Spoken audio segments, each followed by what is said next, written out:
19,5 milliards d'euros, c'est le montant des profits historiques engrangés en 2022 par l'entreprise pétrolière française Total Energy. C'est d'ailleurs des profits en hausse de 28% par rapport à 2021.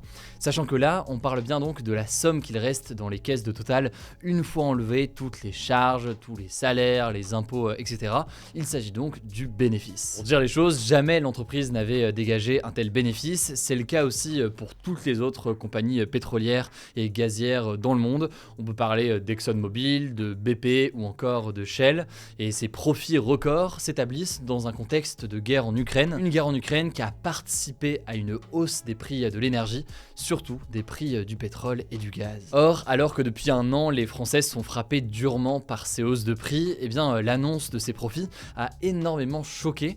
De nombreuses personnalités politiques de l'opposition réclament en fait au gouvernement une taxation beaucoup plus forte des profits de Total. C'est donc le sujet à la une aujourd'hui. Alors pour commencer, il faut faire une précision assez importante. Total Energy, c'est certes une entreprise française, mais seule une partie de ses activités sont réalisées en France. Elle a en fait des activités dans plein de pays, la Norvège, l'Angola, le Nigeria ou encore le Qatar, notamment pour produire du pétrole et du gaz. En France, Total ne produit quasiment pas de pétrole ou de gaz. Ses activités consistent surtout à produire de l'électricité ou encore à vendre de l'essence dans les stations-service. Résultat, aujourd'hui, seule une petite partie de ces 19,5 milliards de bénéfices sont réalisés en France. Environ 2% en fait de ces bénéfices sont réalisés en France.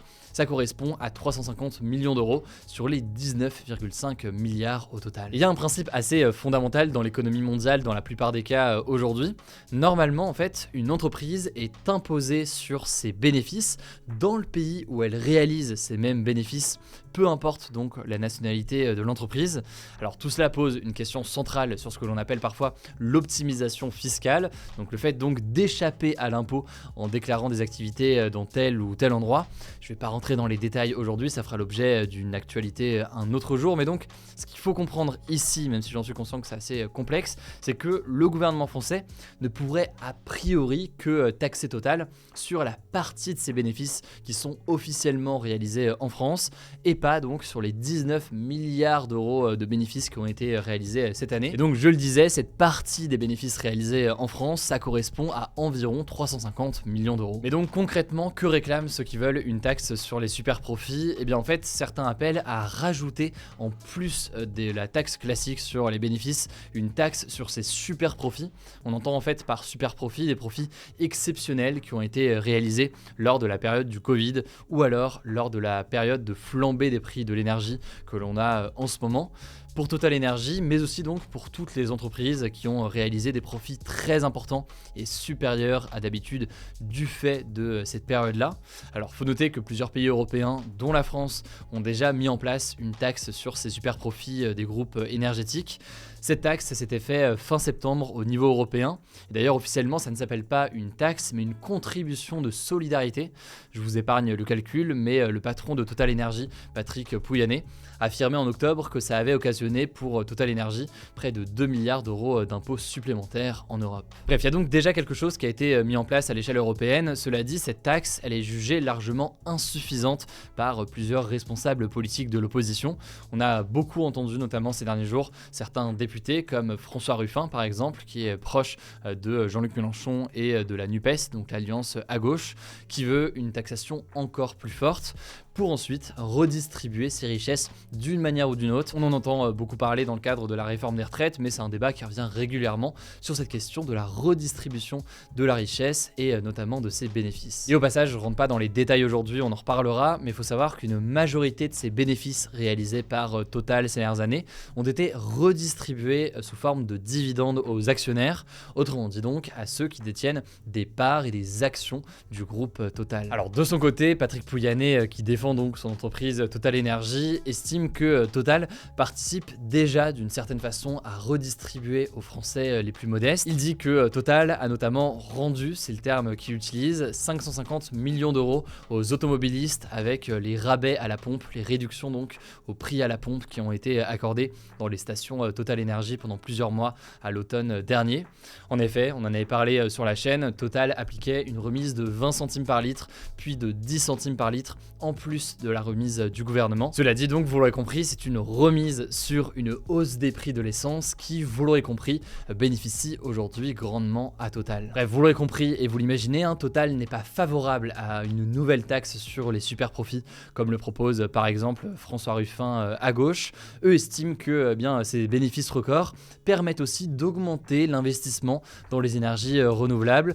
Total annonce 5 milliards d'investissements en 2023 contre 4 milliards d'euros en 2022.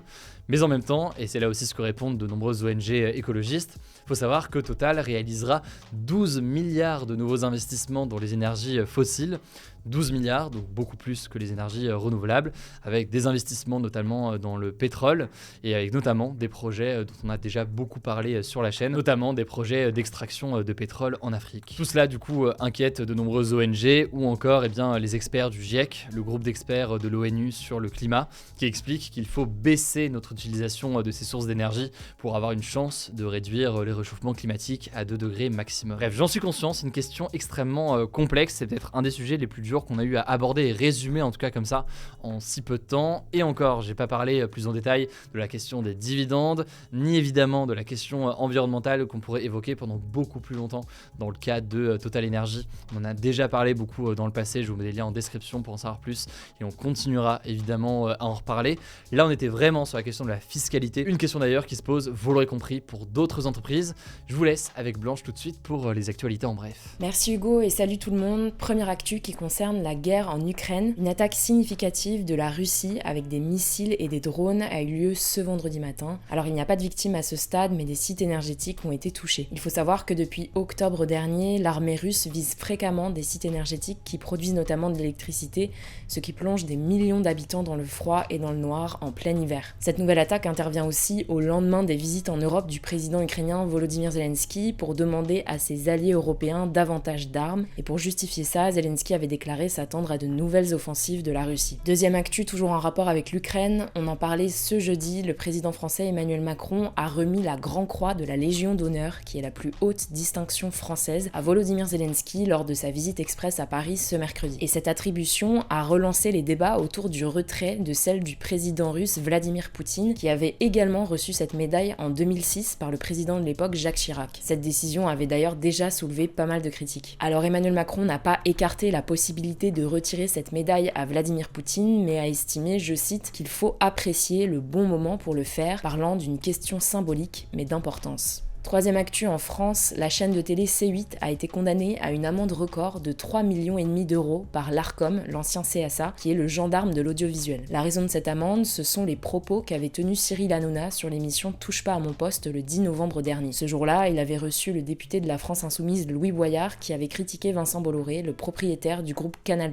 et donc de la chaîne C8. Le ton était très vite monté entre eux et Cyril Hanouna l'avait alors insulté à la fois de bouffon, d'abruti, de tocard et de merde. Concrètement, l'Arcom a estimé que ces propos de Cyril Hanouna ont porté atteinte au droit, au respect de l'honneur et de la réputation de Louis Boyard. Alors le député s'est félicité de cette décision dans un tweet et de son côté, Cyril Hanouna a réagi en début d'émission ce jeudi en déclarant notamment, je cite, « Il y a des gens qui nous en veulent, on est en guerre comme on dit ». Quatrième actu toujours en France et c'est une décision importante de l'Assemblée qui a été votée à l'unanimité pour protéger les enfants en cas de violence commise dans le cadre familial. En gros, jusqu'ici, un parent condamné pour violence sur son conjoint ou sur son enfant pouvait continuer à le voir et même à l'avoir chez lui, que ce soit après avoir passé du temps en prison ou même dans le cas où il n'avait pas encore été condamné. Le temps de la procédure pénale qui peut parfois durer des années. Désormais, ce qui pourrait changer avec cette loi, c'est que son autorité parentale lui sera retirée, sauf décision contraire du juge, ce qui veut dire qu'il n'aura plus de droit sur son enfant. Cette proposition de loi a été votée dans un contexte où un enfant meurt tous les 5 jours en France de violences intrafamiliales selon des chiffres de 2018. Bref, le texte doit maintenant être étudié au Sénat avant d'être définitivement adopté, on vous tiendra au courant. Cinquième actu, les administrateurs de l'entreprise pétrolière Shell, donc les personnes qui sont chargées de définir la stratégie, vont être poursuivis en justice pour manquement à leurs obligations climatiques. Et si on vous en parle aujourd'hui, c'est parce que c'est la première fois que des gestionnaires d'une compagnie pétrolière sont conduits en justice par des actionnaires de l'entreprise, donc des gens qui possèdent une partie de l'entreprise. C'est assez marquant. Précisément, c'est un collectif d'avocats spécialisés dans le droit de l'environnement qui a décidé de les poursuivre, car ils auraient, je cite, développé une stratégie climatique insuffisante pour atteindre atteindre les objectifs climatiques globaux. Enfin, dernière actu, le site spécialisé Taste Atlas, qui répertorie des milliers de plats, a sorti son classement des pires plats du monde et un aliment français se trouve dans le top 5. Il s'agit des anis de Flavigny, qui sont des petites sucreries produites dans une ancienne abbaye dans la ville de Flavigny-sur-Ozérin, dans le département de la Côte d'Or. Bon, c'est pas vraiment un plat, mais un aliment. Alors je sais pas si vous connaissiez, en tout cas à la rédaction, personne ne connaissait à part Laurie, que vous avez entendu dans la vidéo des bonnes nouvelles la semaine dernière, qui était très outrée par cette nouvelle. Bon, revenons-en à nos moutons, je précise que le classement est établi non pas par des critiques culinaires, mais par les notes attribuées par des internautes sur le site Taste Atlas, donc il est à prendre avec des pincettes quand même. En tout cas, à titre informatif, on retrouve dans ce même classement le gâteau pizza, qui vient du Canada, ou encore aussi la tête de veau, un autre plat français, en 7ème position. Selon ce classement, le pire plat du monde serait le hakarl, un mets islandais fabriqué à partir de chair de requin séché. Merci beaucoup Blanche. Alors le débat hier c'était le suivant, êtes-vous favorable à une intégration de l'Ukraine dans l'Union Européenne? Et vous êtes très nombreux à ne pas être favorable à une telle mesure